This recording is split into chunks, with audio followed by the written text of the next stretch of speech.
Hello and welcome to my YouTube channel once again. It's such a pleasure to be with you and to have you with me. And I hope you will consider subscribing and being a regular part of my little YouTube community. Today, I wanted to talk about, well, I'm doing three videos today. This is the second one.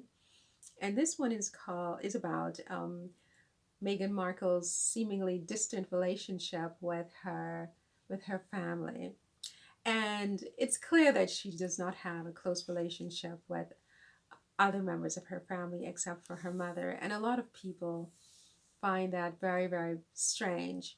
I don't find it strange at all. I know a lot of people who are estranged from their family for one reason or another.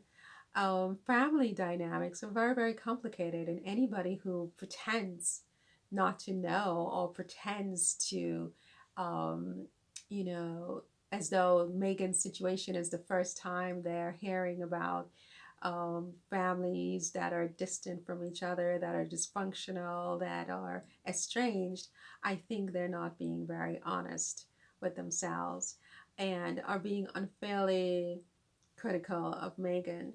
Meghan, obviously, with her mom, your mother is your mother, right? She's the person who's brought you into this experience. And so it's natural, I think, perhaps more natural to have a close relationship with your mother primarily above all others, unless there are issues in that relationship. Your mom is not well or whatever. Usually, children and their moms, in every species, are closer in bonding than with, say, the father.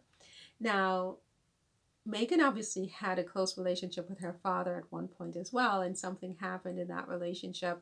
And that was the subject of one of my blog posts on my blog, which is Meghan and Harry Advisors.blogspot.com. But as far as the other members of her family, it seems to me, I mean, I wasn't there, but it seems to me that even as she was coming up, it was her mother and to some extent her father who struggled to bring this child up in the world, right? They, when during the tough years when, they didn't have the resources, they didn't have this, they didn't have that, it was just her mom and to some extent her dad who were there. And then it seems that now that Meghan is an adult and has made so much of herself, and let's face it, she has really climbed all the way up. She's done very well for herself. All of a sudden, everybody has a claim to Meghan, right?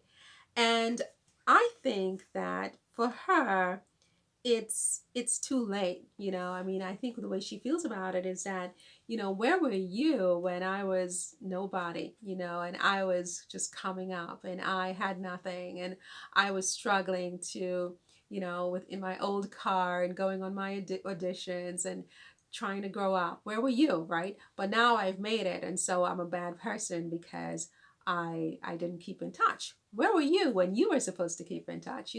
Relationships, family relationships require nurturing like any other relationships. You don't get to just be absent from someone's life unless they don't want you. And there's another part of this where they want her and she just ignored them. If that's the case, it's different. But I'm sure it's not the case. I'm sure that when she was younger and a little girl growing up, it is they who had no interest in her and even to some extent her mother.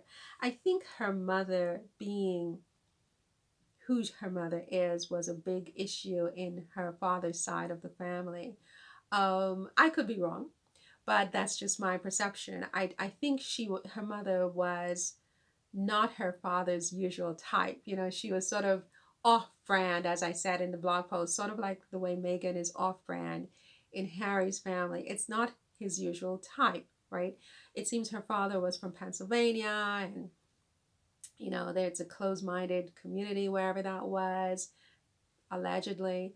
And so Doria was not his usual type. She was against type, and so I don't think there was the kind of support for that relationship that normally would have been there if he had gotten somebody who was more along the lines of his quote unquote type, whatever that means.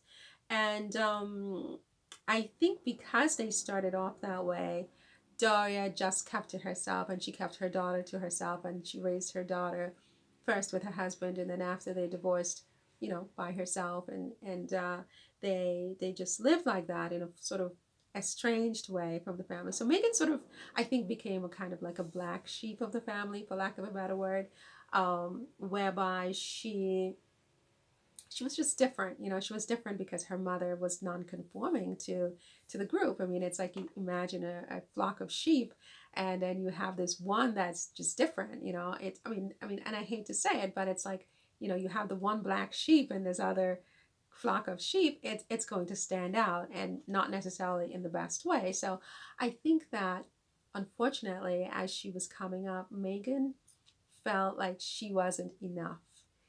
In her adult life, on her blog, The Take, she talks about, I am enough, I am enough. There's no reason that she would feel the need to affirm and reaffirm that constantly, unless somewhere inside of her she was made to feel that she somehow was not enough, right? So she has to tell herself, I'm enough, I'm enough, I'm enough, because it's what happened in the family. In my view, that's my take on it. Where as she was coming up, she felt like she was different because she was. Her mother was non-conforming, therefore she was non-conforming to some extent, even though she was very quote unquote light skinned, etc. She was still her mother's daughter, so she knew that she was different. And I think for that reason, she overcompensated. She tried really, really hard to excel at everything. I think to some extent, thinking that this will make her more acceptable and more equal in the group. So she really just outdid herself with everything to try to be accepted. And I think that she just never was accepted. She never was fully accepted, not in her mind, not in her heart, not the way that she saw things. So eventually, what happens as you get older and you start to reflect on this kind of stuff, you start to distance yourself more and more from that situation, because you realize that no matter what you do, you're never going to be fully accepted by these people. And believe it or not, that's not just a question of race. I mean, this can happen in a family even when everyone is the same race, where there's that one person who, for some reason, is not accepted by the group and is ostracized or made to feel different. And quite often, the only option for that person, the only solution that they can think about, is to distance themselves from that situation. Now, Megan, because she married such a high profile man, put herself in a situation where this family dynamic, was exposed.